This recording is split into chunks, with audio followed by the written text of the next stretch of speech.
It was 6:42 a.m. on March 18th, 2021, when a frantic 911 call jolted the quiet town of Marrow Creek awake. A man's voice, jagged with panic, told dispatchers he had just come home and found his girlfriend on the living room floor, not breathing, cold, gone. Please hurry," he begged. He said he found her like that. But almost immediately, investigators would begin to doubt every word. Her injuries didn't match his story. The timeline made no sense. And the gentle woman he claimed to love was suddenly gone under circumstances no one could explain. Before the case became headlines and autopsy reports, there was just Lilah Grace Arden, a soft-spoken pediatric nurse born July 12, 1992, in the lakeside town of Marrow Creek. People described her in hushed, warm tones: gentle, patient, steady. She painted watercolors on Sundays. She volunteered at the animal shelter every Saturday morning. Her co-workers said she had the calmest voice in a storm. She was the friend everyone trusted, the daughter who always came home for holidays, the sister who carried other people's burdens even when she was quietly drowning on her own. Her younger sister, Maren, said, "If you were hurting, Lilah could just sit next to you quietly, and somehow you felt safe." Her life was simple, peaceful, meaningful, until the day she met the man who would one day claim he found her like that.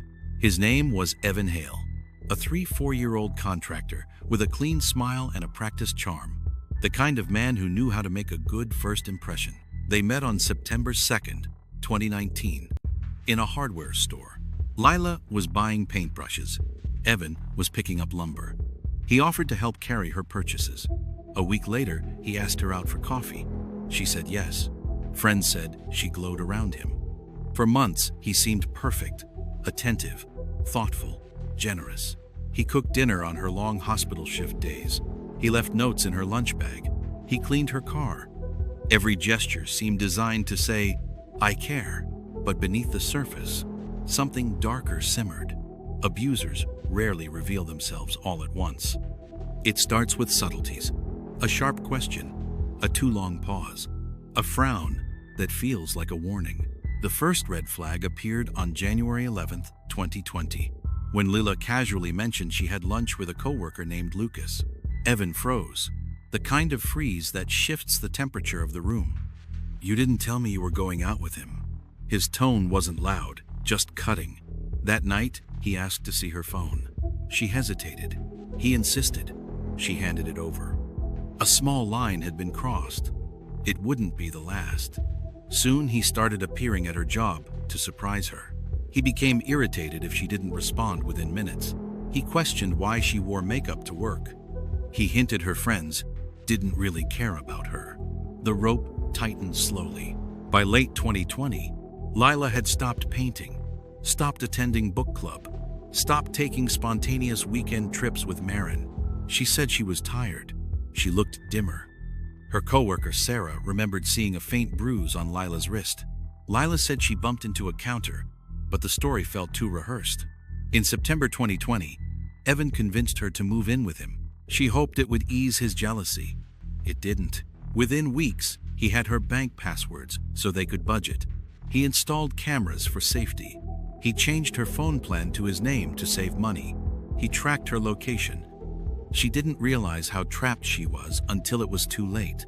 The night of March 18th began like any other, according to Evan. They ate dinner, watched a documentary, went to bed. But at 10:43 p.m., the neighbor, Hannah Lister, heard raised voices through the wall. She heard a man shout something like, "You never listen," then a heavy thud.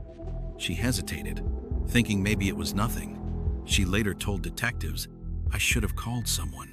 At 6:42 a.m., Evan made the 911 call. Paramedics arrived 7 minutes later.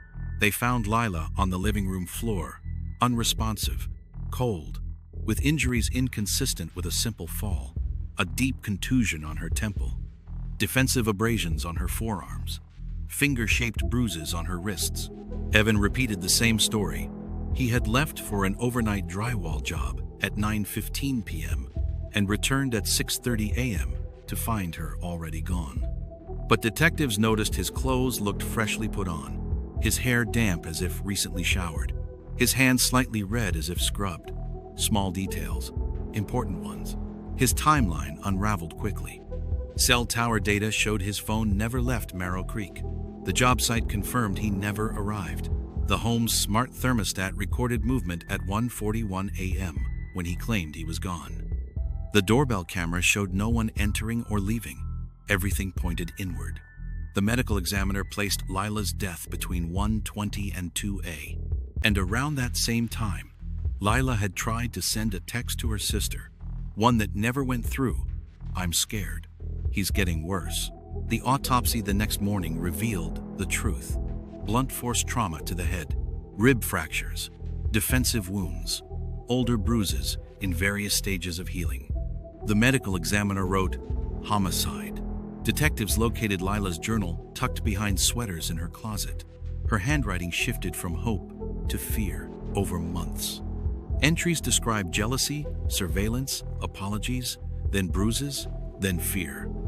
Her final entry said, "I think I need to leave. I just hope he doesn't find out." Evan cracked under questioning. First he said he left at 9:15 p.m. Then he said he stepped out for air. Then he said they might have argued. Then he blamed Lilah for overreacting. Every version contradicted him further. Detectives dug into Evan's past. They found 2 ex-girlfriends who had filed restraining orders, both withdrawn out of fear, both describing the same jealousy, the same surveillance, the same escalating anger. When investigators searched Evan's house, they found a sweater with fresh blood smears, a lockbox containing old restraining order papers, photos of Lilah taken without her knowledge, and a note reading, "If she leaves, everything falls apart." But the case-breaking moment came from a tiny camera Evan forgot existed. A motion-activated kitchen camera Lilah had installed to watch their foster kitten. It captured 10 seconds at 1:38 a.m. Not a full fight, just a chair crashing, scuffling, and Lilah's faint voice pleading, "Please stop." It was enough. Evidence, timelines, digital logs, and video revealed the entire night with chilling clarity. Evan didn't go anywhere. He argued with her. He turned off cameras. He assaulted her. He cleaned up. He staged the scene. Then he called for help hours later. Police arrested him on March 23rd. News spread. The town mourned. Her co-workers held a candlelight vigil. Her family collapsed when they heard the words, "We are charging Evan Hale with murder." Evan pled not guilty. His defense claimed it was a fall during an argument. It wasn't. Forensics proved it. DNA under her nails, fresh blood on his sweater, microfibers linking him to the overturned chair, a timeline of deception, a pattern of violence, and a recorded plea from Lilah herself. By November 2021, the trial began. The prosecution's case was airtight, but the moment that sealed the verdict came when the defense made a desperate decision. They put Evan on the stand. He claimed love, panic, a tragic accident. But when the prosecution played the 10-second clip of Lilah whispering, "Please stop," the courtroom went silent. Evan's face fell. The jury saw who he really was. The prosecution dismantled his lies, piece by piece. Is that what someone sounds like when they're just having a little argument? His silence answered everything. The prosecution's closing argument reminded the jury of every moment Lilah tried to signal she was in danger. The journal entries, the unsent text, the fading social circle, the shrinking version of herself she became under Evan's control. Lilah wanted to leave, the prosecutor said quietly. He wanted control, and when he realized he no longer had it, he took her life. The defense attempted to argue emotional instability, a complex relationship, and the possibility of an accident, but they had no explanation for the bruises, the data logs, the hidden camera footage, or the desperate plea captured in Lilah's own voice. On November 19th, 2021, at 4:22 p.m., the verdict was read, guilty of first-degree murder. Lilah's mother wept into her husband's shoulder, while her sister Marin broke down in quiet sobs. Detectives who had spent countless hours piecing together Lilah's final night finally exhaled. Evan Hale sat perfectly still. No tears, no shock, just a blank stare into a future he no longer controlled. 3 weeks later, he was sentenced to life in prison without the possibility of parole. During the sentencing hearing, the Arden family gave impact statements that left even courtroom staff wiping their eyes. Her father said, "My daughter lived her life helping others breathe easier." He spent one night taking her breath away. Marin's trembling voice cracked when she said, "She wrote down that she was scared. She wrote that he was getting worse. She tried to leave, but he stole her chance." In the months that followed, grief settled over the Arden family like permanent winter. Her childhood room remained untouched. Her mother kept her phone on for weeks after the funeral, listening to her voicemail greeting just to hear her voice. Her father walked the neighborhood trail Lilah loved, hands shoved deep into his pockets, eyes down, shoulders heavy. Marin often reread Lilah's final journal entries, the ones where she quietly begged for courage to leave. "I just hope he doesn't find out." Those words lived inside her like a bruise, but something else began happening too. The people of Marrow Creek refused to let Lilah be remembered as only a victim. Her co-workers organized safety workshops at the hospital. Local shelters saw a surge of volunteers. Teens at the high school began asking counselors how to spot early red flags in relationships. The story struck a nerve.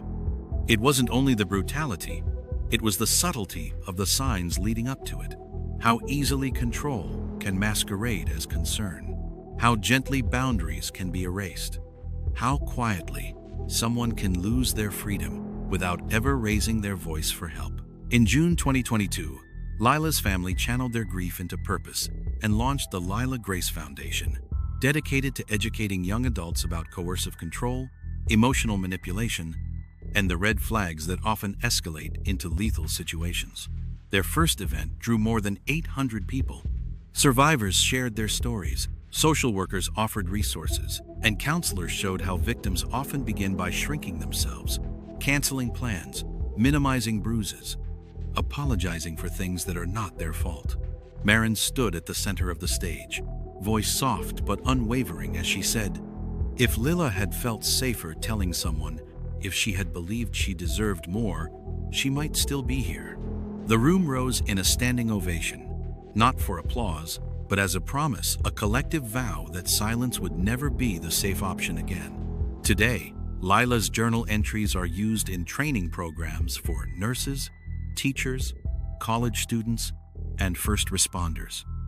Her story is told in workshops about digital surveillance, boundary violations, and the escalating cycle of control. She is remembered not for the way her life ended, but for the kindness she carried through every room she entered. A pediatric patient's mother once said at a vigil, "My daughter was terrified of hospitals until Lilah held her hand." That's the legacy she left behind. Small acts of softness that rippled out in ways she never knew. The truth is, Lilah wasn't naive. She wasn't blind to Evan's behavior. She wasn't too trusting or too kind. She was hopeful. She believed people could change. She believed love could calm storms. And Evan believed she would never leave. That belief turned deadly, but it did not silence her. Her voice now echoes through classrooms and shelters, across social media, through advocacy training. It warns, it guides, it protects. In the end, the man who tried to control her life could not control the impact she left behind.